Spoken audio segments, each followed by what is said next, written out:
اعوذ باللہ من الشیطان الرجیم بسم اللہ الرحمن الرحیم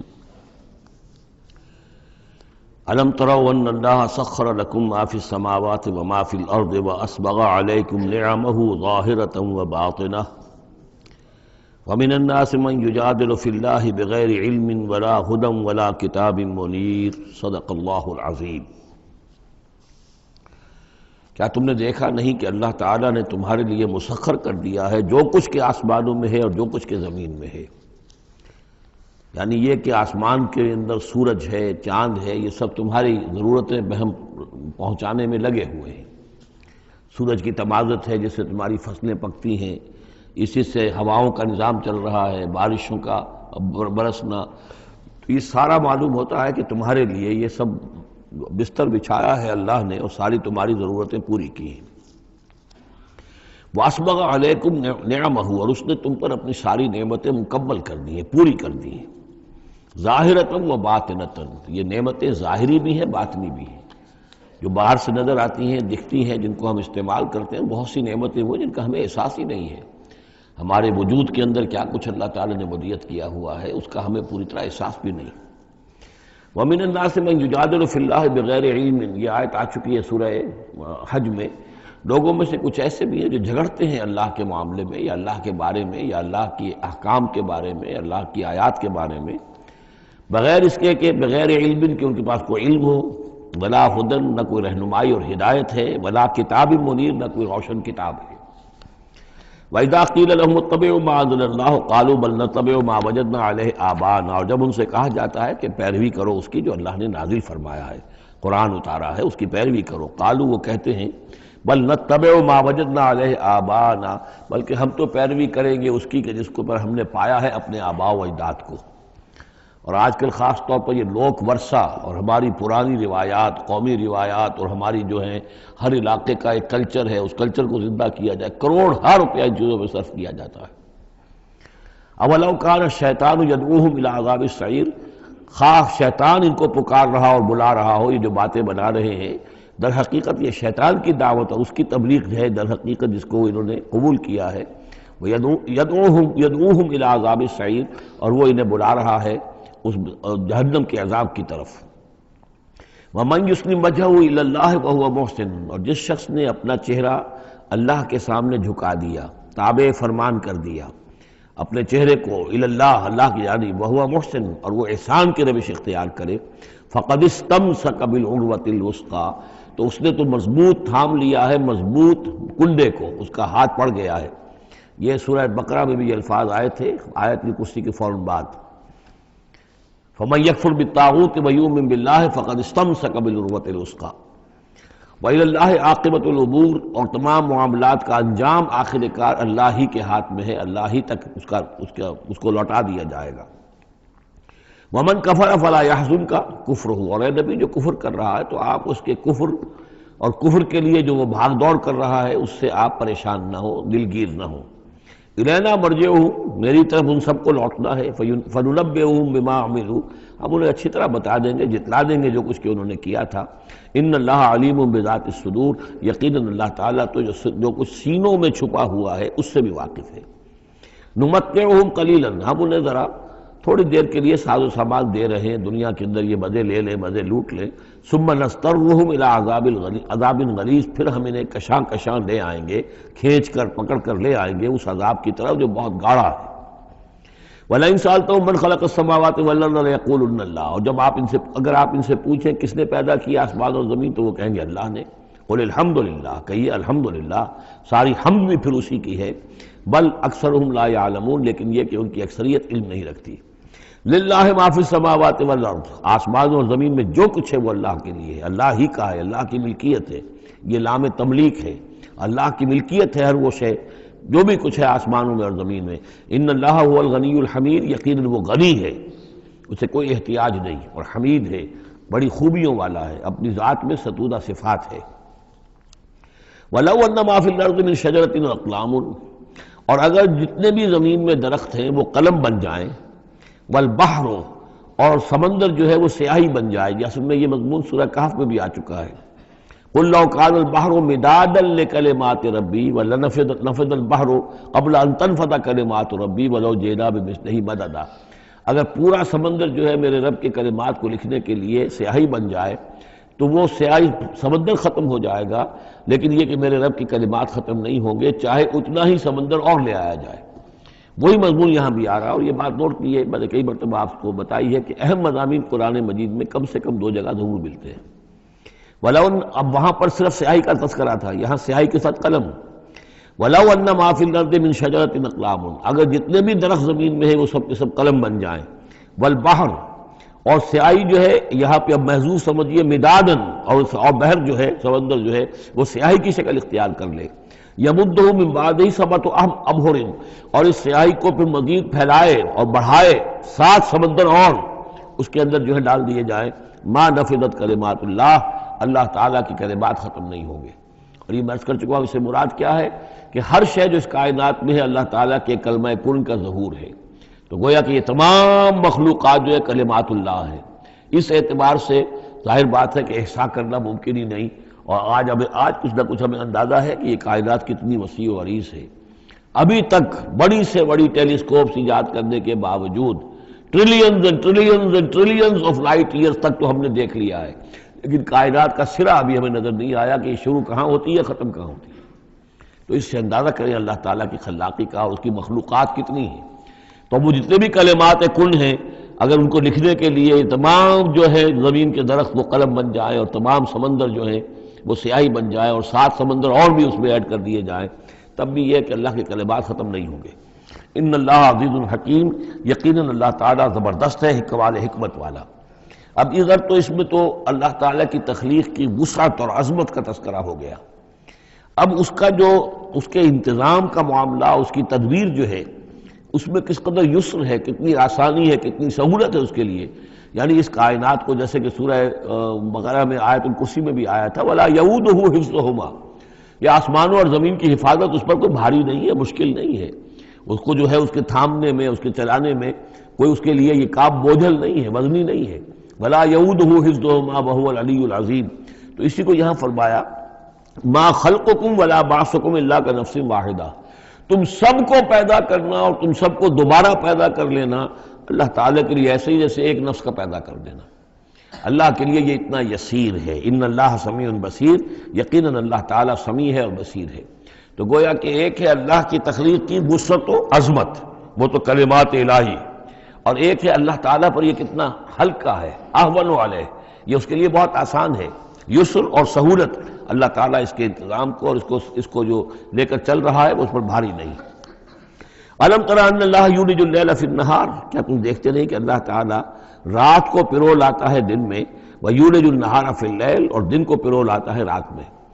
اب یہ ایک تو اس کا مفہوم یہ ہو سکتا ہے کہ جیسے ایک ڈوری ہے اور اس ڈوری کے اندر اگر آپ نے دانے ڈالے ہوئے تسبیح میں، ایک سیاہ ہے ایک سفید ہے، ایک سیاہ ایک سفید ہے، تو سیاہ کے بعد سفید، سفید کے بعد سیاہ، یہ تو آتا چلا جائے گا۔ ایک یہ ہے کہ کبھی دن بڑھتا ہے اور رات گھٹتی ہے، گویا کہ دن جو ہے رات میں داخل ہو رہا ہے، کبھی رات بڑھنے لگتی ہے دن گھٹنے لگتا ہے، گویا کہ دن جو ہے وہ رات کو انکروچ کر رہا ہے، رات کے حصے کو گویا کہ اس نے قبضے میں کر لے لیا ہے۔ تو اس طریقے سے اللہ تعالیٰ پرو دیتا ہے رات کو دن میں، دن کو رات میں۔ وَسَخَّرَ الشَّمْسَ وَالْقَمَرَ، اور اس نے مسخر کر دیا ہے سورج کو اور چاند کو۔ كُلٌّ يَجْرِي إِلَىٰ أَجَلٍ مُّسَمًّى، یہ سب کے سب چل رہے ہیں ایک وقت معین تک کے لیے۔ وَأَنَّ اللَّهَ بِمَا تَعْمَلُونَ خَبِيرٌ، اور یقیناً اللہ تعالیٰ جو کچھ کہ تم کر رہے اس سے باخبر ہے۔ ذَلِكَ بِأَنَّ اللَّهَ هُوَ الْحَقُّ، یہ اس لیے کہ اللہ حق ہے۔ وَأَنَّ مَا يَدْعُونَ مِن دُونِهِ الْبَاطِلُ، اور یہ کہ جس کو یہ پکار رہے ہیں اللہ کے سوا وہ سب باطل ہیں، ان کی کوئی حقیقت ہی نہیں۔ باطل اس کو کہتے ہیں جو نظر تو آئے ہو نہ، کوئی حقیقت اس کی نہ ہو، جیسے سراب، پانی نظر آتا ہے لیکن پانی ہے نہیں۔ وَأَنَّ اللَّهَ هُوَ الْعَلِيُّ الْكَبِيرُ، اور یقیناً اللہ تعالیٰ ہی ہے سب سے بلند و بالا اور سب سے بڑا اور عظمت والا۔ أَلَمْ تَرَ أَنَّ الْفُلْكَ تَجْرِي فِي الْبَحْرِ بِنِعْمَتِ اللَّهِ لِيُرِيَكُم مِّنْ آيَاتِهِ، کیا تم دیکھتے نہیں کہ کشتیاں چلتی ہیں سمندر میں یا دریا میں اللہ کی نعمتوں کو لے کر؟ ظاہر بات ہے ٹرانسپورٹ جو ہوتی تھی پہلے بہت بڑی، وہ سمندروں میں کشتیوں سے، دریاؤں میں بھی۔ لِيُرِيَكُم مِّنْ آيَاتِهِ، تاکہ وہ تمہیں دکھائے اپنی آیات میں سے۔ ان فی ذلک لآیات لکل صبار شکور، یقیناً اس میں آیات ہیں، لیکن کس کے لیے؟ ان سب لوگوں کے لیے جو صبر کرنے والے ہیں، شکر کرنے والے ہیں۔ صبار یہ بھی مبالغے کا صیغہ ہے، فعال کے وزن پر، بہت صبر کرنے والا۔ شکور فعول کے وزن پر ہے، بہت زیادہ شکر کرنے والا۔ وَإِذَا غَشِيَهُم مَّوْجٌ كَالظُّلَلِ، اور جب یہ کبھی سمندر میں ہوتے ہیں اور ان کے اوپر ایک موج چڑھتی ہے اور ڈھانپ لیتی ہے انہیں جیسے کہ بادل ہو، ایسی موج آ رہی ہے کہ گویا کہ وہ تمہارے اوپر سے گزر جائے گی۔ دعوا اللہ مخلصین لہ الدین، تو وہ پکارنے لگتے ہیں اللہ کو اسی کے لیے اپنی اطاعت کو خالص کرتے ہوئے۔ فلما نجاہم من البر، اور جب اللہ انہیں نجات دے کر لے آتا ہے خشکی پر، فمنہم مقتصد، تو ان میں سے کچھ وہ لوگ ہیں کہ جو بیچ کی چال پر چلتے ہیں، یعنی یہ کہ اکثر و بیشتر جو ہیں وہ پھر شرک کی راہ اختیار کر لیتے ہیں۔ وما یجحد بآیاتنا الا کل ختار کفور، اور ہماری آیات کا انکار نہیں کرتے مگر وہی جو قول کے جھوٹے ہیں اور ناشکرے ہیں۔ یا ایھا الناس اتقوا ربکم واخشوا یوما، اے لوگو اپنے رب کا تقوی اختیار کرو اور ڈرو اس دن سے، لا یجزی والد عن ولدہ، جس دن کوئی والد اپنے بیٹے سے کسی شے کو دور نہیں کر سکے گا، بچا نہیں سکے گا کسی بھی چیز سے، ولا مولود هو جاز عن والدہ شیئا، اور نہ ہی بیٹا جو ہے وہ اپنے باپ سے کوئی شے دور کر سکے گا، کوئی کسی کے کام نہیں آئے گا، نہ باپ بیٹے کے نہ بیٹا باپ کے، تو باقی سارے رشتے جو ہیں وہ اس کے بعد ثانوی ہیں۔ ان وعد اللہ حق، یہاں وہ آیت بھی یاد آ گئی ہوگی آپ کو، یا بنی اسرائیل اذکروا نعمتی التی انعمت علیکم انی فضلتکم علی العالمین واتقوا یوما لا تجزی نفس عن نفس شیئا ولا یقبل منها شفاعۃ ولا یؤخذ منها عدل ولا هم ینصرون۔ یا ایھا الناس اتقوا ربکم واخشوا یوما لا یجزی والد عن ولدہ ولا مولود هو جاز عن والدہ شیئا ان وعد اللہ حق، اللہ کا وعدہ سچا ہے، شدنی ہے، اٹل ہے، ہو کر رہے گا، قیامت آ کر رہے گی، جزا و سزا ہو کر رہے گی۔ فلا تغرنکم الحیات الدنیا، تو دیکھو تمہیں نہ دھوکے میں ڈال دے یہ دنیا کی زندگی، تم اسی کے اوپر ریجھ جاؤ، اسی میں مگن ہو جاؤ، اسی میں گم ہو جاؤ، تو گویا کہ یہ تمہارے لیے پھر دھوکے کی ٹٹی بن گئی کہ اصل زندگی سے تمہیں جو ہے ذہناً جو ہے اس نے غافل کر دیا۔ ولا یغرنکم باللہ الغرور، اور دیکھنا وہ دھوکے باز تمہیں اللہ تعالیٰ کی شان غفاری کے حوالے سے دھوکہ نہ دے۔ یہ شیطان آ کر یہ بھی کہتا ہے کہ اللہ تو بڑا غفار ہے، تم نے کیا کیا، کچھ چھوٹے سے گناہ تھوڑے سے کیے، اللہ کی مغفرت تو بہت وسیع ہے، خامخواہ کاہے کو گھبراتے ہو، کاہے کو توبہ کرتے ہو۔ تو یہ جو ہے اللہ کی رحیمی، اللہ کی شان غفاری کا حوالے سے دھوکے میں دینا انسان کو۔ ولا یغرنکم باللہ الغرور ان اللہ عندہ علم الساعہ، اللہ ہی ہے کہ جس کے پاس ہے قیامت کا علم کہ قیامت کب آئے گی۔ ساعہ اور قیامہ، اس کے فرق کو ذہن میں رکھیے۔ گھڑی وہ معین گھڑی جب کہ زلزلہ ہوگا اور یہ اجرام سماویہ جو ہیں وہ ایک دوسرے سے ٹکرائیں گے اور پہاڑ جو ہے روئی کے گالوں، یہ ساعہ ہے جس میں کہ ہلاکت ہوگی دنیا کی آخری۔ اور پھر باعث بادل موت کے بعد جو دن آنا ہے وہ قیامہ ہے۔ قیام کہتے ہیں کھڑے ہونے کو، اس دن کھڑے ہوں گے لوگ اور حاضر ہوں گے اپنے رب کے حضور میں۔ تو عام طور پر ہم قیامت کا لفظ جب بولتے ہیں تو ساعت کی جگہ پر بولتے ہیں۔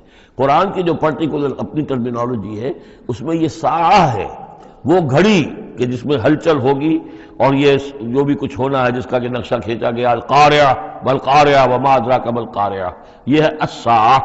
لیکن پھر جب باعث بعد الموت کے بعد جب کھڑے ہونا ہے قبروں سے نکل کر اللہ کے حضور میں، تو یہ ہوگا قیامہ، کھڑے ہونے کا دن۔ ان اللہ عندہ علم الساعہ، وہ ساعت کب آئے گی اس کا علم صرف اللہ کے پاس ہے۔ وَيُنَزِّلُ الْغَيْثَ، وہی بارش برساتا ہے۔ وَيَعْلَمُ مَا فِي الْأَرْحَامِ، وہ جانتا ہے جو کچھ کے رحموں میں ہے، ماں کے پیٹ میں کیا ہے وہ جانتا ہے۔ وَمَا تَدْرِي نَفْسٌ، اور کوئی جان نہیں جانتی ماذا تکسب غدا، کہ کل وہ کیا کمائی کرے گی۔ وَمَا تَدْرِي نَفْسٌ، اور کوئی جان نہیں جانتی بِأَيِّ أَرْضٍ تَمُوتُ، کہ کس زمین میں اس کی موت واقع ہوگی۔ ایک شخص ہے اپنے ملک سے صرف چند دن کے لیے کہیں باہر گیا، وہیں انتقال ہو گیا، اسے کبھی گمان بھی نہیں ہو سکتا تھا، سال ہر سال سے کہیں مقیم ہے وہاں موت نہیں آئی، اور کہیں گیا ہے اور وہاں موت آ گئی۔ تو کوئی نہیں جانتا کس زمین میں اس کی موت واقع ہوگی۔ ان اللہ علیم الخبیر، یقیناً اللہ تعالیٰ علیم اور خبیر ہے۔ یہ جو 5 چیزیں یہاں گنوائی گئی ہیں اس میں آج کل بڑا اشکال ہے، اور لوگ کہتے ہیں کہ یہ آپ پتہ چل جاتا ہے کہ ماں کے رحم میں جو ہے، ماں کے پیٹ میں بیٹا ہے یا بیٹی ہے۔ اس کے 2 اعتبار سے اس کو سمجھ لیجئے۔ اس آیت میں 5 چیزوں کا ذکر ہے۔ پہلی چیز میں حصر کا اسلوب ہے کہ یہ چیز صرف اللہ کو معلوم ہے، اگرچہ یہاں یہ نہیں لکھا ہوا ہے کہ اللہ کے سوا کوئی نہیں جانتا، پھر بھی چونکہ حصر کا اسلوب ہے، ان اللہ عندہ علم الساعہ، یقیناً اللہ ہی ہے جس کے پاس ہے قیامت کا علم، ساعت کا علم۔ اس میں بھی گویا کہ نفی ہو گئی کہ کوئی اور نہیں جانتا۔ دو آخری چیزوں میں بھی نفی ہے، وما تدری نفس ماذا تکسب غدا، کوئی نہیں جانتا کہ کل وہ کیا کمائے گا، اس میں بھی کیٹیگوریکل نفی ہے اس کی۔ وما تدری نفس بأی ارض تموت، یہ بھی پھر کیٹیگوریکل نفی ہے کہ نہیں کوئی جانتا، کوئی جان نہیں جانتی کہ کہاں اس کی موت واقع ہوگی۔ لیکن دو چیزیں جو ہے کیٹیگوریکل ڈینائل نہیں ہے۔ وَيُنَزِّلُ الْغَيْثَ، اللہ بارش برساتا ہے، یہ کہاں لکھا؟ نہ یہاں اس حصر کا اسلوب ہے، نہ یہ لکھا ہے کہ یہ کام جو ہے صرف اللہ کرتا ہے۔ اسی طرح یعلم ما فی الارحام، اللہ جانتا ہے جو کچھ کے رحموں میں ہے، اب یہ جو نہیں لکھا کہ کوئی اور نہیں جانتا۔ اس اعتبار سے قرآن مجید کے الفاظ جو ہیں ان کے اوپر تو اعتراض وارد ہو ہی نہیں سکتا۔ البتہ اعتراض اگر کچھ وارد ہوتا تو ایک حدیث پر ہوتا ہے۔ حدیث میں یہ آیا ہے کہ حضرت جبرائیل نے جب پوچھا تھا کہ مجھے قیامت کے بارے میں بتائیے، تو اس میں سے ایک روایت میں یہ الفاظ آئے ہیں کہ فی خمس لا یعلمہن الا اللہ، یہ قیامت کا علم جو ہے یہ تو ان 5 چیزوں میں سے ہے جنہیں اللہ کے سوا کوئی نہیں جانتا، اور وہاں حضور نے یہ ساری چیزیں گنوائی ہیں۔ اس کا جو ہے جواب وہ یہ ہے کہ رحم میں کیا ہے اس کا صرف ایک پہلو ہمیں معلوم ہوا ہے کہ وہ بیٹا یا بیٹی ہے، باقی جو کچھ ہے اس کے نہ معلوم کتنے پہلو ہیں، کتنا ذہین ہے، کس قدر فطین ہے، اس کے اندر کیا اوصاف ہے، اس میں کیا صلاحیتیں ہیں، شقی ہے یا سعید ہے، نیکوکار ہوگا بدکار ہوگا، کیا پتہ ہے، یا ہوگا یا ہوگی۔ تو اس سے یہ کہ اس کی جو حدیث کا بھی معاملہ ہے اس کی بھی جو ہے اس کی توجیہ موجود ہے، اس پہ کسی گھبرانے کی ضرورت نہیں ہے۔ ان اللہ علیم الخبیر، یقیناً اللہ تعالیٰ علیم اور خبیر ہے۔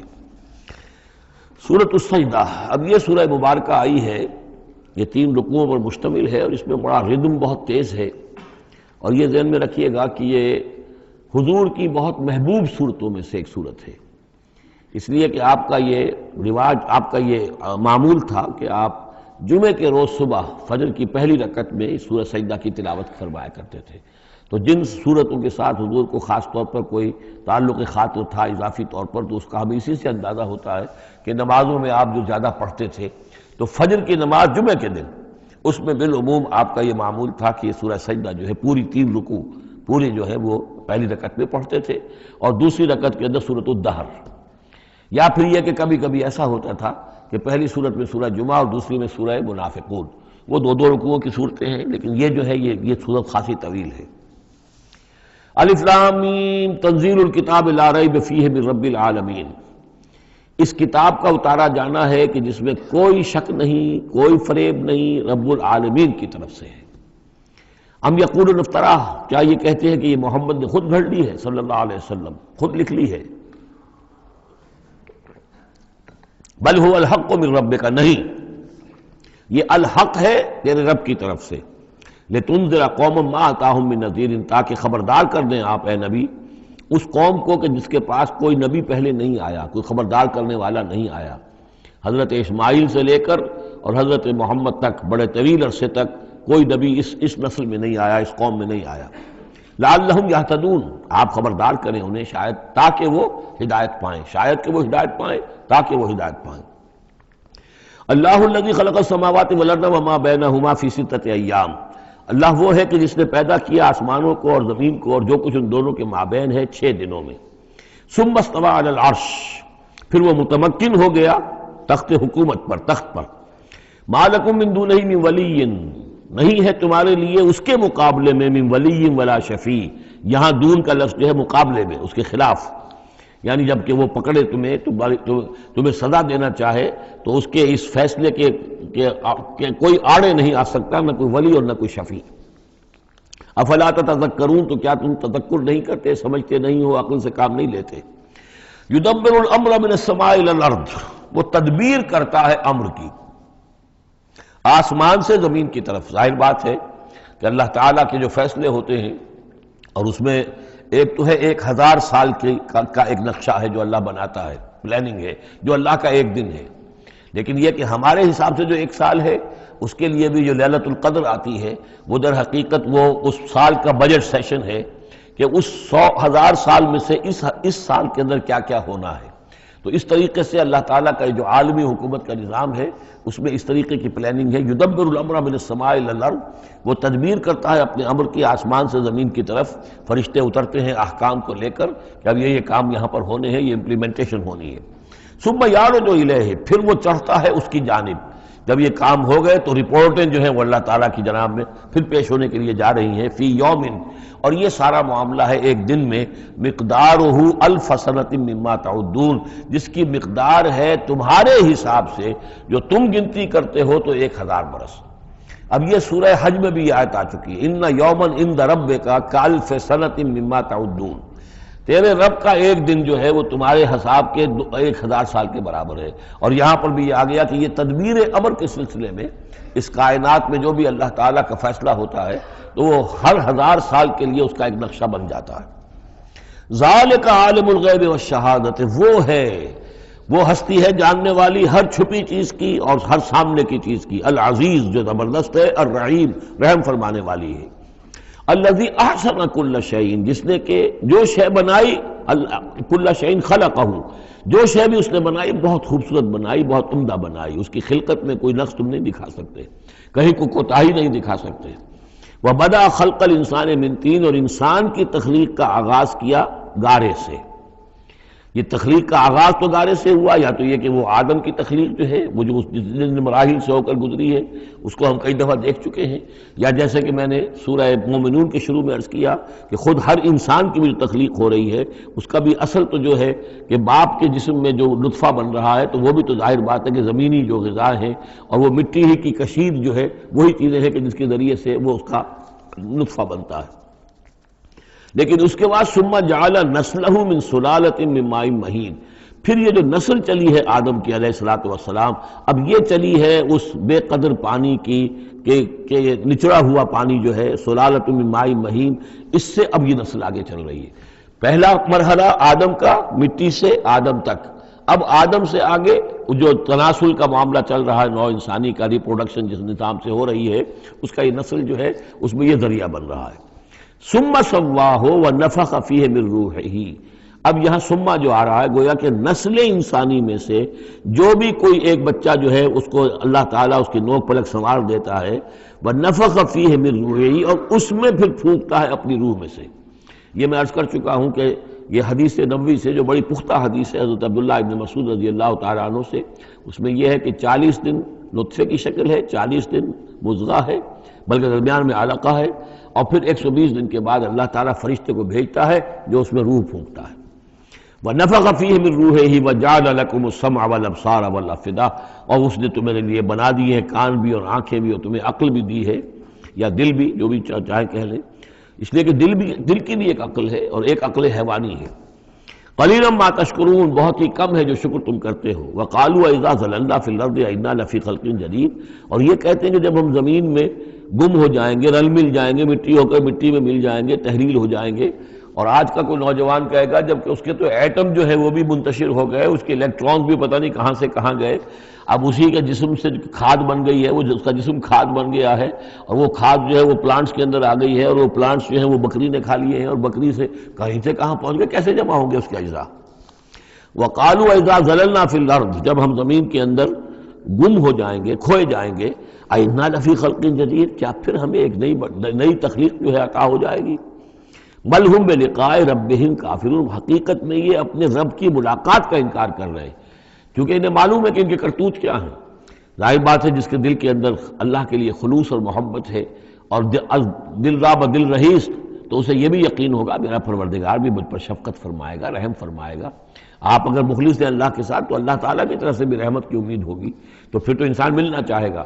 یہ لوگ انکار کرنا چاہتے ہیں اللہ سے ملاقات کا، اعتراض یہ کر رہے ہیں کیسے ہو سکتا ہے، کیسے پیدا ہو سکتے ہیں. حالانکہ بے وقوف یہ دیکھیں کہ اگر تمہیں وہ پہلی مرتبہ پیدا کر سکتا ہے تو دوبارہ پیدا کرنا کیسے مشکل ہوگا.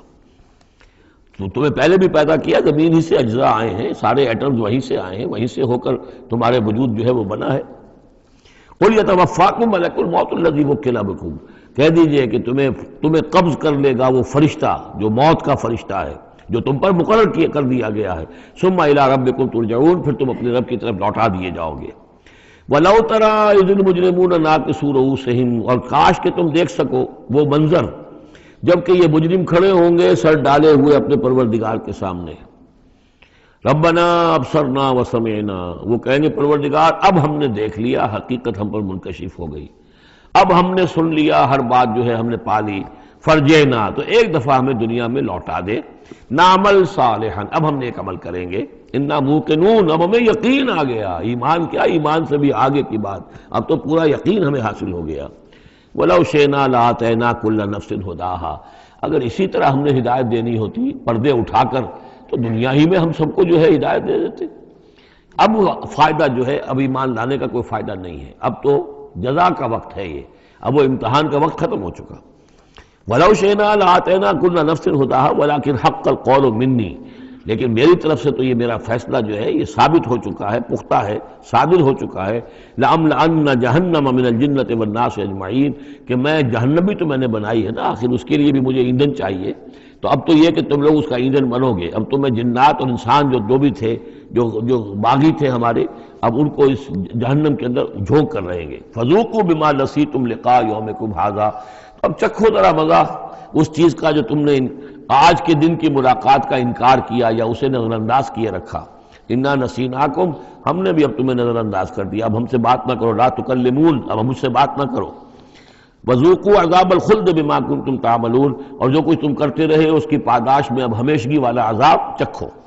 انما یؤمن بآیاتنا الذین اذا ذکروا بها، میری ایمان رکھنے والے تو ہماری آیات پر وہ لوگ ہیں کہ جب انہیں ہماری آیات کے ذریعے سے تذکیر کی جاتی ہے، نصیحت کی جاتی ہے، انہیں سنائی جاتی ہے، خروا سجدا، وہ سجدے میں گر پڑتے ہیں، وہ سبحوا بحمد ربہم، اور وہ اپنے پروردگار کی حمد کے ساتھ تسبیح کرتے ہیں، وہم لا یستکبرون، اور وہ گھمنڈ نہیں کرتے، تکبر نہیں کرتے۔ یہ آیت سجدہ ہے۔ تتجافی جنوبہم عن المضاجع، رات کے اوقات میں ان کے پہلو بستروں سے دور رہتے ہیں، علیحدہ رہتے ہیں، رات کو یبیتون لربہم سجدا وقیاما، ایک تو وہ شخص ہے کہ جو ساری رات پڑا سوتا رہتا ہے، اور ایک وہ ہے کہ جو وقفے وقفے سے اٹھتا ہے، اللہ کو یاد کرتا ہے، کبھی کھڑا ہے کبھی سجدہ کر رہا ہے، تو ان کے پہلو جو ہیں وہ ان کے بستروں سے علیحدہ رہتے ہیں، یدعون ربہم خوفا وطمعا، اپنے رب کو پکارتے رہتے ہیں، دعا کرتے رہتے ہیں اپنے رب سے، خوف کے ساتھ بھی اور طمع کے ساتھ بھی، انہیں امید بھی ہوتی ہے، لالچ بھی ہوتا ہے کہ اللہ تعالیٰ رحم فرمائے، مغفرت فرمائے، لیکن ڈر بھی رہتا ہے کہ کہیں ہماری پکڑ نہ ہو جائے۔ وَمِمَّا رَزَقْنَاهُمْ يُنْفِقُونَ، اور جو کچھ ہم نے انہیں دیا ہے اس میں سے پھر وہ خرچ کرتے ہیں ہماری رضا جوئی کے لیے۔ فَلَا تَعْلَمُ نَفْسٌ مَّا أُخْفِيَ لَهُم مِّن قُرَّةِ أَعْيُنٍ، تو کسی جان کو نہیں معلوم، کسی انسان کو نہیں معلوم کیا کچھ چھپایا گیا ہے ان کے لیے ان کی آنکھوں کی ٹھنڈک کے واسطے، یعنی جنت میں ہم نے کیا کچھ چھپایا ہوا ان کے لیے کوئی نہیں جانتا، فلا تعلم نفس، کوئی نہیں جانتا۔ اسی مضمون کو اصل میں حضور نے ادا کیا ہے کہ ما لا عین رات ولا اذن سمعت وما خطر علی قلب بشر، باقی جو چیزیں بیان کی گئی ہیں ان کے بھی اصل حقیقت تو وہاں کھلے گی، لیکن پھر بھی یہ تو ابتدائی نزول ہے، پہلی مہمان نوازی ان چیزوں سے ہے جن کا کہ قرآن مجید میں ذکر ہے، جن کو کہ ہم سمجھ سکتے ہیں۔ اصل نعمتیں جو جنت کی ہیں وہ تو یہ فلا تعلم نفس، کوئی نہیں جانتا کیا کچھ چھپایا گیا ان کے لیے اللہ تعالیٰ نے، کیا کچھ تیار کر کے رکھا ہوا ہے ان کی آنکھوں کی ٹھنڈک کا سامان۔ جزاء بما کانوا یعملون، وہ بدلہ ہوگا ان کے اعمال کا۔ افمن کان مومنا کمن کان فاسقا، تو بھلا ایک شخص کہ جو مومن ہے کیا وہ ایسا ہو جائے گا جیسے فاسق ہو؟ کیا ان کا انجام برابر ہوگا؟ لا یستوون، نہیں وہ برابر نہیں ہو سکتے۔ اما الذین آمنوا وعملوا الصالحات، یقیناً وہ لوگ جو ایمان لائے اور جنہوں نے نیک عمل کیے، فلہم جنات المأویٰ، ان کے لیے تو وہ باغات ہیں جہاں ان کو ٹھکانہ دیا جائے گا، نزلا بما کانوا یعملون، اور یہ ہوگی ان کی ابتدائی مہمان نوازی۔ نزل عربی میں کہتے ہیں مہمان جیسے ہی آئے، نزیل اترا ہے وہ اپنی سواری سے، گھوڑے سے آیا ہے، اونٹ پر آیا ہے، آپ کے دروازے کے سامنے آ کر وہ اترا ہے، اونٹ کو بٹھایا ہے اس سے اترا ہے، یا آج کار سے اتر رہا ہے، تو اب یہ نزیل ہے اس وقت۔ اس نزیل کے لیے نزل فوری طور پر، موسم کے اعتبار سے ٹھنڈا ہے یا گرم ہے، آپ فوری طور پر لاتے ہیں، یہ نزل ہے۔ پھر وہ اب آپ کے پاس ٹھہر گیا ہے، آپ نے اس کے لیے کمرے کا بندوبست کیا ہے، وہ وہاں پر اس نے استراحت کی ہے، اب آپ نے اہتمام کے ساتھ اس کے لیے کھانا تیار کروایا، یہ ہے ضیافت، ضیف اب بنا ہے وہ، تو جیسے آیا ہے وہ نزیل ہے، اور جب گھر میں آپ کے ٹھہر گیا تو اب ضیف ہے، وہ پھر ضیافت ہوگی۔ تو وہ چیزیں جو ہیں ما لا عین رات ولا اذن سمعت وما خطر علی قلب بشر، یہ اصل میں ضیافت خداوندی ہے، اور یہ نزل ہے جس کا ذکر قرآن مجید میں اس تفصیل سے آیا ہے۔ وَأَمَّا الَّذِينَ فَسَقُوا فَمَأْوَاهُمُ النَّارُ، اور جو لوگ سرکش تھے اور جنہوں نے نافرمانی کی تھی ان کا ٹھکانہ آگ ہے۔ کلما ارادوا ان یخرجوا منہا، جب بھی وہ چاہیں گے کہ وہاں سے نکل بھاگیں، اعیدوا فیہا، پھر انہیں اسی میں لوٹا دیا جائے گا۔ وقیل لہم ذوقوا عذاب النار الذی کنتم بہ تکذبون، اور ان سے کہا جائے گا چکھو اب مزہ اس عذاب کا، آگ کے عذاب کا جس کو تم جھٹلاتے رہے تھے۔ وَلَنُذِيقَنَّهُم مِّنَ الْعَذَابِ الْأَدْنَىٰ دُونَ الْعَذَابِ الْأَكْبَرِ لَعَلَّهُمْ يَرْجِعُونَ۔ یہ ہے آیت نمبر 21 اس سورہ مبارکہ کی، اور آیت نمبر 41 تھی سورہ الروم کی۔ ظہر الفساد فی البر والبحر بما کسبت ایدی الناس لیذیقہم بعض الذی عملوا لعلہم یرجعون۔ ہم لوگوں کے کرتوتوں کے کچھ اعمال کی سزا دنیا میں دے دیتے ہیں، شاید کہ یہ جاگ جائیں، ہوش میں آ جائیں اور یہ لوٹ آئیں، پلٹ آئیں، توبہ کریں۔ یہاں فرمایا ہم لازماً انہیں چکھائیں گے مزہ چھوٹے عذاب کا، ادنا، عذاب الادنا، دون العذاب الاکبر، اس بڑے عذاب سے پہلے پہلے۔ لعلہم یرجعون، شاید کہ یہ جاگ جائیں، شاید کہ ہوش میں آ جائیں، شاید کہ لوٹ جائیں، شاید کہ توبہ کریں۔ یہ بات جو ہے آ چکی ہے کہ رسول جب بھی بھیجے جاتے تھے تو اللہ تعالیٰ کی طرف سے اس قسم کی تنبیہات کا سلسلہ آتا تھا تاکہ لوگ بیدار رہیں۔ وَمَنْ أَظْلَمُ مِمَّنْ ذُكِّرَ بِآيَاتِ رَبِّهِ ثُمَّ أَعْرَضَ عَنْهَا، اس سے بڑھ کر ظالم کون ہوگا جس کو نصیحت کی گئی اب اس کے رب کی آیات کے حوالے سے پھر بھی اس نے اعراض کیا۔ یعنی ایک تو نصیحت کوئی کر رہا ہے، وہ اپنا جو فلسفہ بھگار رہا ہے یا کوئی اپنی عقل لڑا رہا ہے، اپنی منطق لڑا رہا ہے، ایک یہ کہ اللہ کی آیات کے ذریعے سے تذکیر کر رہا ہے، پھر بھی اس سے اعراض کریں۔ ثم اعرض عنها انا من المجرمین منتقمون، ایسے مجرموں سے تو ہم انتقام لے کر رہیں گے۔ وَلَقَدْ آتَيْنَا مُوسَى الْكِتَابَ فَلَا تَكُنْ فِي مِرْيَةٍ مِّن لِقَائِهِ، اور ہم نے موسیٰ کو کتاب دی تھی، اور یہ جملہ متردہ بیچ میں آیا ہے کہ اے نبی آپ بالکل شک میں نہ رہیے اس کی ملنے سے یا اس کی ملاقات کے۔ اس کا ایک ترجمہ یہ کیا گیا ہے کہ شب معراج میں حضرت موسیٰ سے بھی حضور کی ملاقات ہوئی تھی، تو اس کی طرف اشارہ ہے کہ آپ کی جو ملاقات ہوئی تھی وہ موسیٰ ہی سے ہوئی تھی، اس میں کوئی شک نہ کیجیے۔ لیکن زیادہ جو قرین قیاس ہے اور جو سیاق و سباق کے ساتھ مناسبت رکھتا ہے وہ یہ ہے، تو اے نبی آپ بالکل کوئی شک نہ رکھیں اس بات میں کہ جو کتاب موسیٰ کو دی گئی تھی وہ واقعتاً اللہ کی طرف سے تھی، کتاب کا ملنا اللہ کی طرف سے تھا، اور اس قرآن کا ملنا جو آپ کو ملی ہے یہ بھی اللہ کی طرف سے ہے۔ اور حضور سے خطاب کرتے ہوئے بھی در حقیقت یہاں پر روح سخن جو ہے وہ لوگوں سے ہے کہ تم کوئی شک نہ کرو کہ تورات اللہ نے ہی دی تھی حضرت موسیٰ کو، اور قرآن اللہ ہی نے دیا ہے محمد کو صلی اللہ علیہ وسلم۔ وَجَعَلْنَاهُ هُدًى لِبَنِي اسرائیل، اور اس کو ہم نے ٹھہرایا تھا، بنا دیا تھا ہدایت، رہنمائی بنی اسرائیل کے لیے۔ وَجَعَلْنَا مِنْهُمْ أَئِمَّةً يَهْدُونَ بِأَمْرِنَا لَمَّا صَبَرُوا، اور ان میں سے پھر ہم نے ایسے امام اٹھائے، پیشوا اٹھائے، رہنما اٹھائے کہ جو لوگوں کو ہمارے حکم سے وہ ہدایت کرتے تھے، رہنمائی کرتے تھے، تورات کی تعلیم کرتے تھے، تورات کو سمجھاتے تھے، نیکی کا حکم دیتے تھے، امر بالمعروف و نہی عن المنکر کرتے تھے۔ لما صبروا، لیکن یہ کام وہ کر سکتے تھے جب خود صبر کی روش اختیار کر لیں۔ اگر آدمی اپنی تمام توانائیاں اور قوتیں زیادہ سے زیادہ عیش، زیادہ سے زیادہ دولت جمع کرنے پر کرے گا تو وقت کہاں سے لائے گا ان کاموں کے لیے؟ اور اس کام کے لیے تو ظاہر بات ہے آپ کو بدی پر کسی کو روکنا ہے، ٹوکنا ہے، نہیں منکر کرنا ہے تو کوئی صبر بھی کرنا پڑے گا، کوئی مصیبت بھی آئے گی، کوئی تکلیف بھی آئے گی، کوئی آپ کو ستائے گا بھی، گالیاں دے گا، اور اگر حکومت کے خلاف آپ نے کوئی بات کہی ہے تو حکومت آپ کو سزا دے گی۔ لہذا صبر کے بغیر یہ کام نہیں ہوتے۔ وَجَعَلْنَا مِنْهُمْ أَئِمَّةً يَهْدُونَ بِأَمْرِنَا، اب ہر شخص کے ہم میں سے یہ خواہش پیدا ہونی چاہیے کہ اللہ تعالیٰ ہمیں بھی، اگر بنی اسرائیل میں سے اللہ تعالیٰ نے بہت سے لوگ ایسے اٹھا دیے جن کی یہ تعریف کی جا رہی ہے، جعلنا منہم ائمۃ یہدون بامرنا لما صبروا، اللہ تعالیٰ ہمیں توفیق دے کہ ہم بھی اس امت مسلمہ میں اسی کام کے کرنے والے بن جائیں، تاکہ لوگوں کو خیر کی طرف بلائیں، حق کی طرف دعوت دیں، لیکن اس کے لیے اپنے لیے صبر اختیار کرنا ضروری ہے۔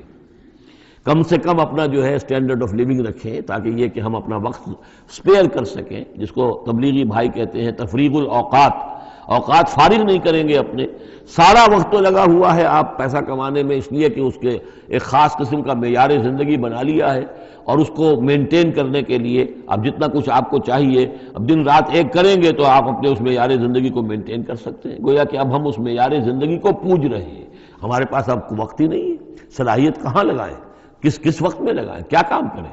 لیکن صبر کی روش ہوگی اور پھر قرآن مجید کے ساتھ وہ تعلق ہوگا تو پھر انشاءاللہ تعالیٰ اللہ تعالیٰ نے انسان میں بڑی صلاحیتیں رکھی ہیں، بڑی قوتیں رکھی ہیں، مسجود ملائک بنایا ہے، اللہ کے کریشن کا کلائمیکس ہے، یہ تو اللہ تعالیٰ کی یوں سمجھیے کہ تخلیق کا نقطۂ عروج ہے، تو اس کے اندر صلاحیتیں ہیں.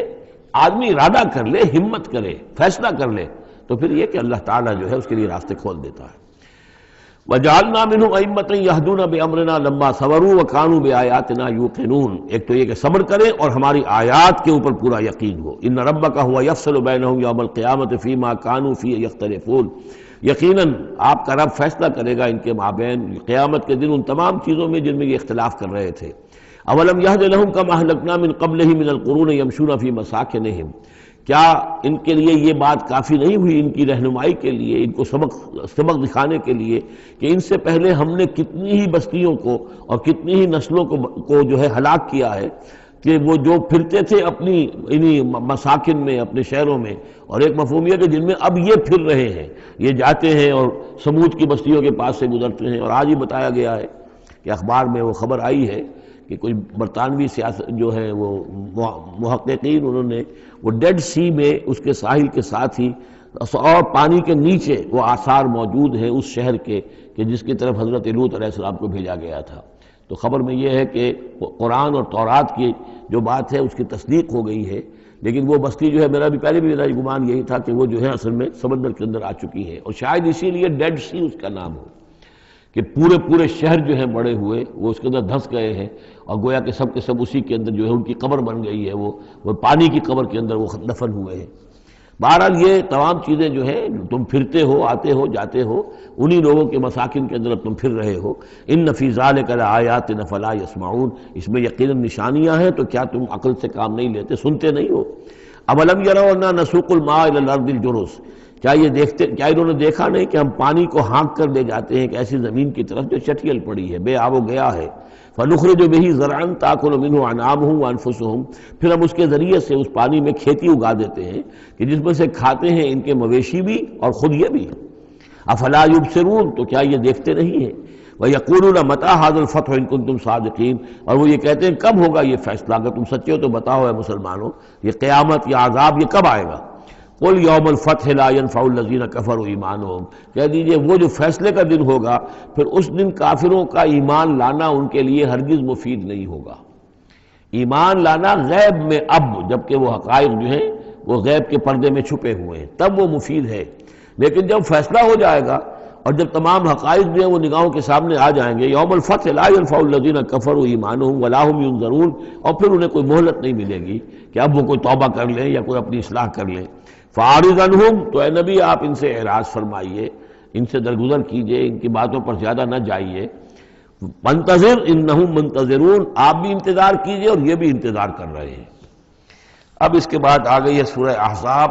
8 سورتیں مکی اب ختم ہو گئی. سورۃ الفرقان، سورۃ الشعراء، سورۃ النمل، سورۃ القصص، پھر سورۃ العنکبوت، سورۃ الروم، سورۃ لقمان اور سورۃ السجدہ. اب یہ سورت ہے واحد، اور یہ نوٹ کر لیجیے اچھی طرح، اس کا جوڑا ہے سورہ نور کے جو ہم پڑھ چکے ہیں. پہلے 14 سورتوں کے بعد ایک سورت آئی مدنی، سورہ نور. اب 8 مکی سورتوں کے بعد ایک سورت آئی ہے، یہ سورہ احزاب. اور اتنی گہری مناسبت ان کے مضامین میں، معاشرتی احکام، زمانہ نزول کے اعتبار سے یہ 1 سال پہلے نازل ہوئی ہے سورہ نور سے.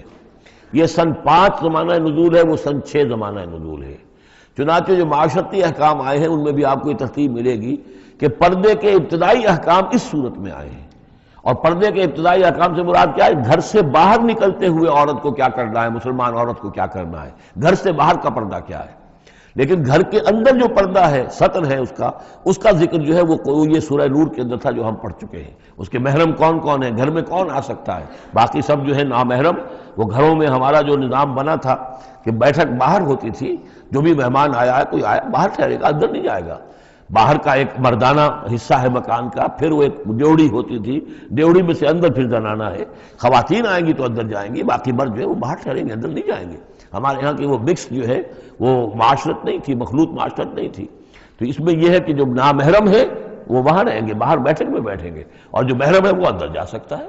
اس جو گھر کی خاتون ہے، خاتون خانہ ہے، اس کا بھائی ہے، اس کا بھتیجا ہے، اس کا بھانجا ہے، اس کے والد ہیں، اس کا چچا ہے، وہ ہے، ٹھیک ہے، وہ محرم ہے، وہ گھر کے اندر جا سکتے ہیں.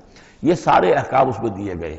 سورہ نور کا اور سورہ احزاب کا ایک فرق یہ ہے کہ سورہ احزاب میں اگرچہ جنگ کے معاملے میں کچھ تذکرہ تو ہے، لیکن کسی جنگ کا وہاں پر ذکر موجود نہیں ہے۔ خلافت قائم کرنے کا معاملہ ہے، وہ آیا ہے کہ خلافت اب قائم ہوگی، لیکن خلافت کے قیام کے لیے جو اصل ٹرننگ پوائنٹ تھا وہ جنگ احزاب تھی، غزوہ احزاب، اس کا ذکر جو ہے وہ سورہ احزاب میں ہے۔ تو اس طریقے سے یہ دونوں صورتیں باہم بہت ہی ایک دوسرے سے مشابہ ہیں، اور جیسا کہ میں نے عرض کیا تھا آیت نمبر 35 وہاں کی عظیم ترین آیت ہے۔ اللہ نور السماوات والارض مثل نورہ کمشکاۃ فیہا مصباح المصباح فی زجاجہ، یہ جو آیت ہے پوری وہ عظیم ترین آیت ہے ایمان کی حقیقت پر۔ اور ٹھیک 35ویں آیت اس صورت کے اندر ہے کہ جب وہ ایمان حقیقی دل میں پیدا ہو جاتا ہے تو انسان کی شخصیت میں کیا اوصاف پیدا ہوتے ہیں۔ وہ 10 اوصاف مردوں اور عورتوں کے ذمن میں دوہرا کر آئے ہیں، وہ اس سورہ مبارکہ میں نمبر 35 آیت وہی ہے۔ اس میں ایک خاص بات نوٹ کیجئے کہ اگرچہ اس کے جو 2 رکوع ہیں، دوسرا اور تیسرا، وہ ایک ہے اپنے مضمون میں، اور اس کے اندر غزوہ احزاب کا تذکرہ ہے۔ پہلا رکوع جو ہے وہ پھر چوتھے کے ساتھ جا کر ملے گا، جیسے کہ ہم نے دیکھا تھا سورہ توبہ کے اندر بھی کہ پہلا رکوع پھر چوتھے کے ساتھ جا کر ملتا تھا، اس کے مضامین جو ہے اس کے ساتھ ملتے تھے۔ درمیان میں جو ہے 2 رکوع آ گئے تھے کہ جو 1 سال پہلے نازل ہوئے، جو کہ یعنی فتح مکہ سے پہلے نازل ہوئے، لیکن اس کے بعد وہ جو نازل ہوئے ہیں سن 9 کے اندر، اس کے اندر جو ہے وہ پہلا رکوع کی 6 آیات اور اس کے بعد پھر چوتھا اور 5واں رکوع ہے۔ بالکل وہی آپ کو ترتیب یہاں ملے گی، اس لیے کہ قرآن کا اسلوب یہ ہے کہ خاص جو موضوع ہوتا ہے کسی صورت کا، اس سے متعلق آیات کو پہلے نکال کر رکھ دیتے ہیں۔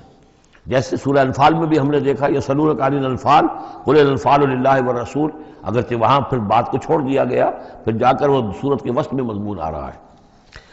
اس میں ایک خاص جو مضمون آیا ہے وہ یہ ہے کہ حضور صلی اللہ علیہ وسلم نے جو شادی کی حضرت زینب سے رضی اللہ تعالی عنہ، حالانکہ حضرت زینب جو ہے اس سے پہلے حضور ہی کی فرمائش پر ان کی شادی کی گئی تھی حضرت زید ابن حارثہ سے۔ زید ابن حارثہ رضی اللہ تعالی عنہ حضور کے غلام تھے، اور حضور نے انہیں آزاد کر کے اپنا بیٹا بنا لیا تھا، تو محبت بہت تھی حضور کو حضرت زید ابن حارثہ سے۔ لیکن یہ ہے کہ ایک تو منہ بولا بیٹے کی کا قرآن میں نفی آ گئی کہ منہ بولے بیٹے کی کوئی حیثیت نہیں ہے، اسلام میں اس کی کوئی قانونی اور شریعت کے اندر اس کا کوئی مقام نہیں۔ بیٹا تو وہی ہے کہ جو آپ کے صلب سے ہے۔ دوسرے یہ کہ اب منہ بولے بیٹے کی بیوی جب حضرت زید نے طلاق دی تو آیا منہ بولے بیٹے کی بیوی سے کوئی شخص جو ہے وہ نکاح کر سکتا ہے؟ کیا وہ محرمات عبدیہ میں سے ہے؟ تو عرب میں رواج یہ تھا کہ چونکہ وہ منہ بولے بیٹے کو بھی سمجھتے تھے کہ جیسے اصلی بیٹا ہے، تو جیسے یہ کہ جو سلبی بیٹا ہے اس کی بیوی سے اگر اس نے طلاق دے دی ہو یا فرض کیجئے بیٹا فوت ہو گیا ہو، تب بھی یہ ہے کہ اس کی جو بیوی ہے بیوہ ہے یا مطلقہ ہے اس سے وہ شخص شادی نہیں کر سکتا، شوہر جو فوت ہو گیا ہے یا جس نے طلاق دی اس کا باپ۔ تو یہاں پر اس پہ بڑا طوفان اٹھا، بلکہ یہ کہ حضور کو خود اندیشہ تھا۔ حضور نے ایک طرح سے کہہ کے بہت کہہ سن کر حضرت زینب کو آمادہ کیا تھا کہ وہ شادی کر لیں۔ زینب جو ہے رضی اللہ تعالیٰ عنہ اونچے گھرانے کی، بنو ہاشم کی خاندان سے تعلق رکھنے والی، اور حضرت جو زید ابن حارثہ تھے ان پر غلامی کا داغ لگ چکا تھا۔ تو عرب کی ایک خاص جو ہے ان کے ہاں ایک سوچ تھی، ان کا ایک مزاج تھا، ان کی روایات تھیں، لیکن بہرحال حضرت زینب نے حضور کی فرمائش پر وہ نکاح کر لیا، لیکن یہ کہ ان میں نباہ نہیں ہو سکا۔ حضرت زینب انہیں ذہناً قبول نہیں کر سکی کہ یہ میرے برابر کا ہے یا میری اس کی حیثیت جو ہے وہ واقعی ایسی ہے، یعنی شوہر کو جس طرح آنکھوں پر بٹھانا چاہیے، شوہر سے جس طریقے سے اس کا ادب ہونا چاہیے وہ نہیں کر سکی حضرت زینب۔ لہذا حضرت زید ابن حارثہ جو ہے متواتر کہتے رہتے تھے کہ حضور ہمارا معاملہ ٹھیک نہیں چل رہا ہے، مجھے اجازت دیجیے کہ میں ان کو طلاق دے دوں۔ حضور روکتے تھے کہ ایک تو میں نے اس کو کہہ سن کر شادی کروائی، وہ تو اس کے لیے آمادہ بھی نہیں تھی، نہ گھر والے آمادہ تھے، لیکن میرے کہنے سے شادی کر لی انہوں نے۔ اب یہ طلاق دیں گے تو طلاق کا داغ لگے گا ان کے اوپر اور صدمہ ہوگا، تو حضور روکتے رہے۔ لیکن شاید یہ بھی دل میں آپ کے خیال تھا کہ اگر خدا نہ خواستہ زید نے طلاق دے ہی دی تو پھر زینب کی دل جوئی اس کے بغیر ممکن نہیں ہوگی کہ میں خود پھر ان سے شادی کروں، لیکن میں کیسے شادی کروں گا جبکہ میں نے تو زید کو اپنا منہ بولا بیٹا بھی کہا تھا، تو اس حوالے سے تو سکینڈل بن جائے گا، اور پورے لوگ جو ہیں دشمن تو موجود ہیں، مارے آستین منافقین بھی موجود تھے، وہ اس کو ایک ایشو بنا لیں گے میرے خلاف۔ یہ ہے پس منظر جو پہلے رکوع میں آ رہا ہے۔ یا ایھا النبی اتق اللہ، اے نبی اللہ کا تقوی اختیار کیجئے، ولا تطع الکافرین والمنافقین، اور کافروں اور منافقوں کی باتیں نہ مانیے۔ میں آپ کو عرض کروں اطاعت امر صرف حکم دینے کو نہیں کہتے بلکہ مشورے کو بھی کہتے ہیں، اور اطاعت صرف کسی کا حکم ماننے کو نہیں کہتے، کسی کی بات کو وزن دینا، توجہ سے سننا، یہ بھی اس میں شامل ہے۔ وَلَا تُطِعِ الْكَافِرِينَ وَالْمُنَافِقِينَ، آپ ان کافروں اور منافقین کی بات کا دھیان نہ کریں۔ ان اللہ کان علیما حکیما، یقیناً اللہ تعالی علیم ہے اور حکیم ہے۔ وَاتَّبِعْ مَا یوحیٰ الیک من ربک، اور پیروی کیجئے اس کی کہ جو آپ کی طرف، آپ کے رب کی طرف سے وحی کی جا رہی ہے۔ ان اللہ کان بما تعملون خبیرا، اور جو کچھ تم کرتے ہو اللہ اس سے واقف ہے۔ وتوکل علی اللہ، اور اللہ پر توکل کیجئے۔ وکفیٰ باللہ وکیلا، اور اللہ ہے کافی ہے آپ کے توکل کے لیے، آپ کے لیے سہارا۔ یعنی یہ کہ آپ لوگوں کی جو پروپیگنڈا ہوگا اس کا اندیشہ ہے آپ کو، اس کا بالکل دھیان نہ کیجئے۔ ما جعل اللہ لرجل من قلبین فی جوفہ، اللہ تعالیٰ نے کسی انسان کے دل میں دو دل نہیں رکھے، کسی کے سینے میں، کسی کے پیٹ میں، یہاں پہ جوف جو ہے خالی جگہ کو کہتے ہیں، تو سینے کے اندر، کیونکہ یہ کیویٹی کہلاتی ہے، چیسٹ کیویٹی، اور پھر دوسری جو ہے ایبڈومینل کیویٹی ہے، تو اس میں دو دل نہیں رکھے ہیں، مطلب دل ایک ہی ہوتا ہے۔ اسی طریقے سے گویا کہ بات کہی جا رہی ہے، کہنے کو تو ہم کہہ دیتے ہیں کہ دل جو ہے اور ہمارے دل یکجا ہو گئے ہیں، دل سے دل مل گیا، رہتا تو دل ہی رہتا، ایک ہی رہتا ہے انسان کا اپنا دل۔ لیکن اسی طریقے سے کسی شخص کی دو مائیں نہیں ہوتی، ماں تو وہی ہوتی ہے جس نے اس کو جنا ہے، اور کسی شخص کا بیٹا جو ہے، بیٹا وہی ہوتا ہے جو اس کی صلب سے پیدا ہوا ہو۔ باقی یہ ہے کہ منہ بولا بیٹا جو وہ بیٹا نہیں بن جاتا۔ وما جعل ازواجکم اللہ، اور نہیں اللہ نے بنایا ہے تمہاری ان بیویوں کو، اللہ تظاہرون منہن، کہ جن سے تم زہار کر بیٹھتے ہو۔ یا زہار کا مضمون سورہ مجادلہ میں آئے گا۔ عربوں میں روایت یہ تھا کہ بہت ناراض ہو گئے، بیوی سے کہہ دیا تم تو میری ماں کی طرح ہو، گویا کہ اب یہ ہمیشہ کے لیے حرام ہو گئے۔ طلاق مغلظ کا بھی مغلظ در مغلظ طلاق ہو گئی، اب وہ کسی طرح بھی اس کے لیے اس سے کوئی تعلق رکھنا جائز نہیں ہے۔ تو یہ زہار جو ہے ماں بنا دیا، کہہ دیا کہ ماں بن گئی تو گویا کہ ماں بن گئی، لیکن اللہ تعالیٰ کے ہاں وہ ماں نہیں بنتی، ماں تو وہی ہے جیسا کہ فرمایا وما جعل ازواجکم اللہ تظاہرون منہ امہاتہم، جن سے تم زہار کر بیٹھتے ہو، جنہیں تم یہ کہتے ہو کہ تم میری ماں کے مانند یا ماں کی پیٹھ کے مانند ہو میرے لیے، تو وہ اللہ تمہاری مائیں نہیں بن جاتی۔ وما جعل ادعیاکم ابناءکم، نہ تمہارے منہ بولو بیٹوں کو اللہ تعالیٰ نے بیٹا بنایا ہے۔ ذالکم قولکم بافواہکم، یہ تو تمہاری منہ کی باتیں ہیں، منہ سے تم نے وہ جملہ کہہ دیا، تم تو میری ماں کی مانند ہو یا ماں کی پیٹھ کے مانند ہو، اور اسی طریقے سے کہہ دیا تم میرے بیٹے ہو، بیٹا تو وہی ہوگا۔ واللہ یقول الحق، اللہ تعالیٰ حق فرما رہا ہے، وہو یہدی السبیل، اور وہی سیدھے راستے کی طرف ہدایت دینے والا ہے۔ ادعوہم لآبائہم، لوگوں کو پکارا کرو ان کے باپوں کے ساتھ، باپوں کے نام کے ساتھ، چنانچہ یہ حکم ہے۔ اگر آپ نے کسی کو لے لیا ہے، کوئی اپنے بھتیجے کو، بھانجے کو، آپ کے ہاں اولاد نہیں ہے، تو بہت سے مسائل آ جاتے ہیں، لوگ کہتے ہیں کہ میں اپنا نام لکھوا دوں اس کے باپ کی جگہ تاکہ اس کو پتہ نہ چلے، چھوٹے سے بچے کو لے آئے تو اب وہ کیا کہے گا کہ یہ میرے اصل والدین نہیں ہیں، میرے والدین تو وہ تھے، بڑا ہو کر معلوم ہوگا۔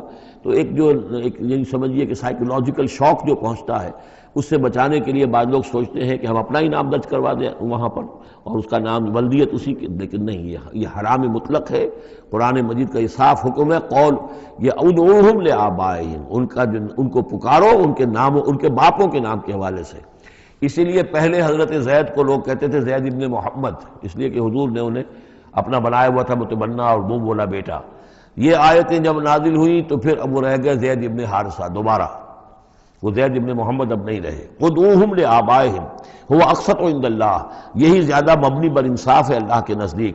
فإن لم تعلموا آباءهم فإخوانكم في الدين، اور اگر تم جانتے نہیں ان کے باپ کو، کہیں کوئی بچہ جو ہے چھوٹا سا بچہ کہیں مل گیا ہے، معلوم نہیں، نہ اس کو ہوش تھا، ایسا ہوا ہے پارٹیشن کے وقت بہت ہوا ہے، پوری گاڑی جو ہے آ رہی تھی، سب کے سب جو ہے وہ قتل کر دیے گئے، کوئی بچہ کہیں پر زندہ مل گیا ہے، اور ایسے لوگ، ان سے ملاقات بھی ہوئی ہے ایک صاحب سے لاہور میں، اب ان کو کسی نے لے کر پال لیا ہے، ٹھیک ہے، لیکن یہ کہ اگر اب معلوم نہیں کہ ان کے باپ کا نام کیا ہے، کوئی نہیں جانتا، نہیں ہے اگر تم اس کے باپ کا نام نہیں جانتے، فَإِن لَمْ تَعْلَمُوا آبَاءَهُمْ فَإِخْوَانُكُمْ فِي الدِّينِ وَمَوَالِيكُمْ، وہ تمہارے دینی بھائی شمار ہوں گے اور وہ تمہارے رفیق ہیں، تمہارے موالی ہیں۔ وَلَيْسَ عَلَيْكُمْ جُنَاحٌ فِيمَا أَخْطَأْتُمْ بِهِ، لیکن جو کچھ تم سے اب تک کوئی غلطی ہو گئی ہے یا غلطی ہو جائے تو اللہ تعالیٰ تمہیں پکڑے گا نہیں۔ وَلَكِن مَا تَعَمَّدَتْ قُلُوبُكُمْ، لیکن جو بھی کچھ تم اپنے دلوں سے پورے ارادے کے ساتھ کرو گے تو اس پر یقیناً اللہ تعالیٰ جو ہے حساب لے گا۔ وَكَانَ اللَّهُ غَفُورًا رَحِيمًا، اور یقیناً اللہ غفور الرحیم ہے، بخشنے والا اور مہربان۔ النبی اولیٰ بالمؤمنین من انفسہم، یقیناً نبی جو ہے اہل ایمان کے لیے ان کی اپنی جانوں سے زیادہ محبوب ہونا چاہیے، زیادہ جو ہے حقدار ہے کہ وہ اپنی جانوں سے زیادہ حضور کی جان کی فکر کریں، حضور کی جان سے محبت رکھیں۔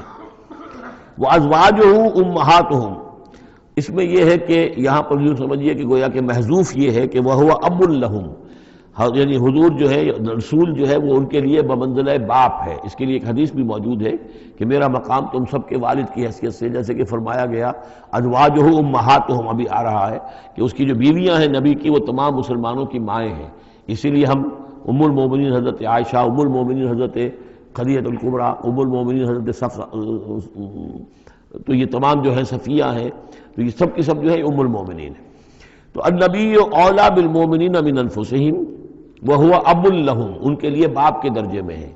بلکہ یہ کہ یہ بعض جو ابتدائی قاری تھے وہ تو اس کے ساتھ پڑھتے بھی تھے اس کو، وَأَزْوَاجُهُ أُمَّهَاتُهُمْ، اور اس کی بیویاں جو ہے وہ ان کی ماؤں کا درجہ رکھتی ہیں۔ وَأُولُو الْأَرْحَامِ بَعْضُهُمْ أَوْلَىٰ بِبَعْضٍ فِي كِتَابِ اللَّهِ، باقی یہ ہے کہ جو رحمی رشتے ہیں، جو سگے بہن بھائی ہیں، رحمی جن کے رشتے ہیں، وہ اللہ کی کتاب میں، شریعت میں وہ ایک دوسرے سے قریب تر ہیں۔ یہ الفاظ آ چکے ہیں سورہ انفال کی بھی آخری آیت کہ یہ اپنے بھائیوں کے ساتھ جو بھی بھلا سلوک کرو۔ انصاری اور مہاجر بھائی بن گئے تھے، انہوں نے اپنی زندگی میں اپنے گھر تقسیم کر دیے یا اپنی دکانیں تقسیم کر دی، وہ ٹھیک ہے۔ زندگی میں جو بھی تم چاہو، الا ان تفعلوا الی اولیاءکم، تم اپنے بندوں کے ساتھ جو خیر بھی کرنا چاہو اپنے بھائیوں اور دوستوں کے ساتھ کرو، لیکن وراثت میں ظاہر بات ہے منہ بولے بھائی کا کوئی حصہ نہیں، منہ بولا بیٹے کا کوئی حصہ نہیں۔ اور وہ جو بنا دیے گئے تھے انصاری اور مہاجر آپس میں بھائی، وہ بھائی چارہ جو ہے وہ بھی وراثت کے اندر نہیں چلے گا۔ وراثت جو ہے وہ تو جو اصل رحمی رشتے ہیں انہی میں ہے۔ وَأُولُو الْأَرْحَامِ بَعْضُهُمْ أَوْلَىٰ بِبَعْضٍ فِي كِتَابِ اللَّهِ مِنَ الْمُؤْمِنِينَ وَالْمُهَاجِرِينَ، اہل ایمان اور مہاجرین ان سب کا معاملہ یہی ہے۔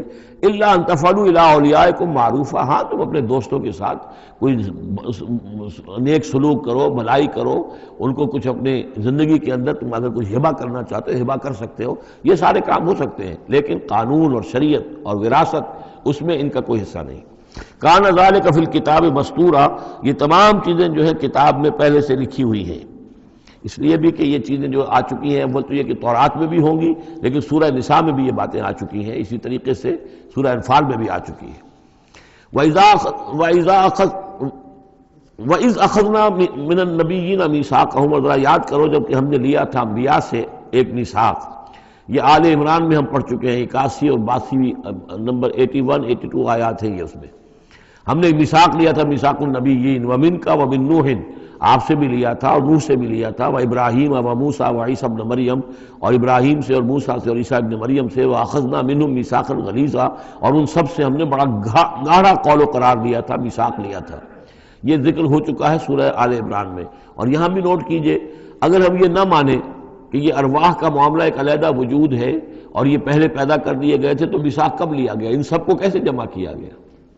وہ تو ایک میثاق الست جو ہے تمام ارواح سے لیا گیا، الست بربکم، پھر ان میں سے جو وہ تھے جنہیں نبوت ملنے والی تھی، روح محمدی بھی موجود تھی اور روح ابراہیم بھی تھی، روح عیسیٰ بھی تھی، یہ ساری ارواح تھی، ان سے پھر ایک ایڈیشنل جو میثاق لیا گیا۔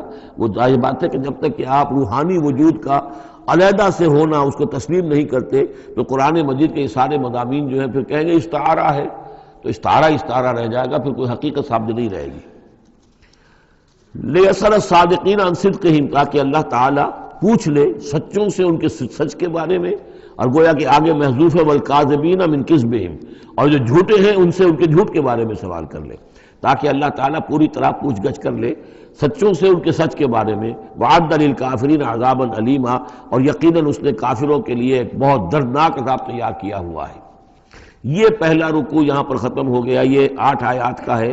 اس کے بعد اب یہ مضمون چلے گا 2 رکوعوں کے بعد چل کر، دوسرے تیسرے کے بعد چوتھے رکوع کے ساتھ۔ ابھی یہ صرف اس کی تمہید ہے کہ اے نبی آپ ان کافروں کا اور منافقین کا کوئی اسکینڈل بن جائے گا، کوئی یہ ہو جائے گا، کوئی وہ ہو جائے گا، اس کو اپنے ذہن سے بالکل نکال دیجئے، جو اللہ کا حکم ہے اس کے اوپر عمل کیجئے۔ آپ کے لیے وہ نکاح کرنے میں قطعاً کوئی قباحت نہیں ہے، اور اللہ تعالیٰ نے تو گویا کہ آپ کو حکم دے دیا، اس لیے کہ وہ آ جائے گا کہ ہم نے تو وہ شادی آپ کی کر دی ہے، ہمارے حکم سے یہ حضرت زینب کے ساتھ آپ کا نکاح جو ہے طے پا چکا ہے۔ اس کے بعد 2 رکوع جو ہے ان میں ذکر ہو رہا ہے غزوہ احزاب کا۔ ہمارے پاس چند منٹ ہیں تو غزوہ احزاب کا جو تاریخی پس منظر ہے وہ میں بیان کر دیتا ہوں، باقی اس سے آگے ہم پڑھیں گے انشاءاللہ تعالی کل۔ یہ غزوہ ہوا ہے سن 5 میں، اور اس کے لیے جو ہے بڑا اہتمام ہوا ہے۔ سب سے پہلے تو یہ کہ بنو نذیر جو نکال دیے گئے تھے مدینے سے اور وہ پھر جا کر خیبر وغیرہ میں آباد ہو گئے تھے، اب انہیں مدینے کی یاد آتی تھی، انہیں ستاتی تھی یاد مدینے کی، وہ واپس آنا چاہتے تھے، وہ چاہتے تھے کہ مسلمانوں سے انتقام لے۔ تو انہوں نے پھر یہ ہے، اور اس میں خاص طور پر وہ ابو عامر راہب جس کا تذکرہ ہم پڑھ چکے ہیں سورہ توبہ کے اندر، انہوں نے جو ہے بڑی محنت کر کے ایک طرف قریش کو آمادہ کیا کہ وہ حملہ کریں، دوسری طرف یہ ہے کہ جو نجد کے قبائل تھے غطفان وغیرہ ان کو آمادہ کیا۔ تو یہ ایک گویا سمجھیے کہ متحدہ محاذ بن کر ایک گرینڈ آرمی جو ہے وہ آئی، 12,000 کی فوج، جو عرب میں یوں سمجھیے کہ یہ کوئی انہونی سی بات تھی کہ کوئی اتنی بھی قوت، وہ شمال سے بھی آئے، جنوب سے بھی آئے، اور مغرب سے بھی آئے، مشرق سے بھی آئے۔ اس کا نقشہ تو بعد میں جب ہم پڑھیں گے تو کھل جائے گا۔ اب انہوں نے آ کر گھیر لیا مدینے کو، محاصرہ کر کے پڑ گئے، اتنی بڑی فوج۔ حضور کے پاس کل اس وقت جو تعداد بنتی تھی 3,000 کی تھی مدینے کے اندر، جن میں کہ منافقین بھی تھے۔ اور دوسری یہ کہ عقب میں وہ بنو قریظہ بھی موجود تھے، ایک قبیلہ بڑے طاقتور قبیلہ تھا، بڑا قبیلہ تھا، ان کی گڑھیاں تھیں، ان کے قلعے تھے، وہ موجود تھے۔ اب پیچھے وہ موجود ہیں، اندیشہ ہے کہ کہیں وہ غداری کریں، جیسے کہ اس سے پہلے بنو قینقاع نے کی یا بنو نذیر نے کی، اس وقت وہ غداری کریں گے، اور اس کی خبریں بھی مل گئی تھی کہ سلسلہ جنبانی ہو چکا ہے اور باہر سے وہ لشکر آ گیا ہے۔ دو طرف مدینے کے حرات ہیں، چٹانیں ہیں لاوے کی، سیاہ پتھر ہیں اور چکنے ہیں، ان کے اوپر نہ اونٹ چل سکتا ہے اور نہ گھوڑا دوڑ سکتا ہے۔ تو وہ جو حرات ہیں مدینے کے دو طرف، وہ تو گویا کہ ایک اللہ تعالیٰ کی طرف سے ایک نیچرل پروٹیکشن جو ہے مدینہ کو ملی ہوئی ہے۔ اب دو طرف جو رہ گئے تو اس میں پیچھے تھے، یہ عقب میں جو ہے یہ بنو قریظہ کی گڑھیاں تھیں، اور سامنے کا علاقہ تھا کہ جہاں سے لشکر آ کر جو ہے انہوں نے جو حملہ کرنا تھا۔ تو پھر حضرت سلمان فارسی کے مشورے پر جب یہ مشورہ کیا حضور نے کہ اب اس طرح کیا کیا جائے، اتنا بڑی فوج آ گئی ہے، تو انہوں نے پھر بتایا کہ ہمارے ہاں یہ ایران میں یہ رواج ہے کہ جب اس طرح کی سچویشن ہو تو کھلے میدان میں جا کر لڑنے کی بجائے ہم خندق کھود لیتے ہیں، تاکہ اس خندق کے اندر سے ہو کر پھر یہ ہے کہ جو بھی چھلانگ مار کے آئے گا خندق میں سے اس کو عبور کر کے آئے گا تو ان کے ساتھ مقابلہ کرنا آسان ہے، ایک ایک کر کے آئیں گے، 10 آئیں گے، ایک دم پورا لشکر جو ہے دوڑ کر جو ہے کیولری ان کی جو ہے گھوڑے دوڑا کر تو نہیں آ سکتے۔ تو اس حوالے سے پھر خندق کھودی گئی، بہت ہی یعنی رصد کم تھا، فاقے لوگوں کو ہو رہے تھے، 2 3 دن کے کھانے کو کچھ نہیں ملا، سردی شدید تھی۔ اس موسم میں پھر طے ہوا کہ خندق کھودو، تو مسلمان خندق بھی کھود رہے تھے، اور اسی دوران یہ خبر بھی مل گئی کہ بنو قریظہ بھی بغاوت پر اور بدعہدی پر آمادہ ہیں۔ یعنی ہر اعتبار سے یہ سمجھ لیجئے کہ اللہ تعالیٰ نے اہل ایمان کے صبر اور امتحان کے لیے ایک بہت ہی سخت خوفناک صورت پیدا کر دی۔ اگرچہ اس کے بعد ہوا کیا، اس میں یہ ہے کہ ایک حضرت نعیم تھے ابو مسعود الاشجعی، نعیم بن ابن مسعود اشجعی، انہوں نے ایک بڑی تدبیر کی، حضور سے آ کر اجازت بھی دی، اشجعی قبیلے کے تھے، وہ باہر کے تھے، مدینے کے نہیں تھے، کہ حضور اگر آپ مجھے اجازت دیں تو میں ان کے مابین کچھ آپس میں بد اعتمادی پیدا کر دوں۔ بنو قریظہ کے پاس گئے کہ دیکھو تم یہاں رہتے ہو، یہ تو باہر سے آئے ہیں، فرض کریں چلیے آپ یہ سمجھتے ہیں کہ وہ جیت جائیں گے اور محمد اور ان کے ساتھیوں کو تم ختم کر دو گے، لیکن یہ بھی سوچو کہ اگر برعکس ہو گیا 10%، 20%، 30% کوئی امکان ہے کہ نہیں، تو تم کیا کرو گے؟ تمہیں تو یہاں رہنا ہے، پھر محمد کے ساتھ پھر تمہارا معاملہ ہوگا، اور ہو سکتا ہے کہ وہ چھوڑ کر چلے جائیں، پھر تو تم ایسے کرو کہ ان سے مانگو کہ کچھ لوگ ہاسٹیجز تمہیں دیں اپنے، تاکہ ان کو یقین یہ رہے، تمہیں یقین رہے کہ وہ اپنے وعدے سے پھریں گے نہیں، جو بھی وعدہ انہوں نے کیا ہے تمہارے ساتھ مدد کرنے کا، اور تمہارا جو اندر سے تم مسلمانوں پر حملہ کرو گے تو جو کچھ بھی ان کے وعدے وہ پورے کریں گے۔ انہوں نے کہا بات تو ٹھیک ہے، یہ نعیم جو کہہ رہا ہے یہ بات صحیح ہے۔ تو انہوں نے وہ مطالبہ کیا ان سے، قریش سے، اور وہ جو لشکر باہر پڑے ہوئے تھے 12,000 کے، کہ آپ اپنے کچھ آدمی ہمارے پاس بھیجیے تاکہ ہمیں اعتماد رہے، ہمارے پاس وہ رہیں گے ہاسٹیجز کی حیثیت سے، کہ ہمیں یقین رہے کہ آپ اپنی بات پوری کریں گے۔ ادھر سے جا کے ان سے کہا کہ وہ تم ان کے اوپر کیسے اعتماد کر رہے ہو، وہ تو تمہارے اوپر اعتماد ہی نہیں کرتے، تم سے آدمی مانگ رہے ہیں۔ اور اس طریقے سے ان کے مابین جو ہے وہ ایک فرکشن پیدا کر دی، بد اعتمادی پیدا کر دی۔ ایک تو یہ ایک تدبیر ہوئی، دوسرے یہ کہ سب سارے امتحان پورا ہو گیا اور دودھ کا دودھ پانی کا پانی جدا ہو گیا، اہل ایمان بھی ثابت ہو گئے، ثابت قدم یہ لوگ ہیں، اور منافقین کا بھی جو خب سے باطن تھا ان کی زبانوں پر آ گیا، اور معلوم ہو گیا کہ ان کے دلوں کے اندر نفاق ہے۔ پھر اللہ تعالیٰ نے ایک تیز آندھی بھیجی، وہ آندھی ایسی آئی، جھکڑ ایسا آیا کہ وہ لشکر جو تھا اس کے خیمے اڑ گئے، جہاں دیگیں چڑھی ہوئی تھی چولہوں کے اوپر آگ لگ گئی اور اس سے ایک افراتفری پیدا ہوئی جس کے نتیجے میں وہ لشکر انہوں نے اپنا وہاں سے کیمپ اٹھایا اور چلے گئے. باقاعدہ کوئی بڑی لڑائی کی کوئی شکل پیدا ہی نہیں ہوئی، لیکن اللہ نے بس امتحان جو ہے ایک شریر مسلمانوں کا لے لیا. اب اس کے بارے میں انشاءاللہ تعالی کل ہم اس کا مطالعہ کریں گے.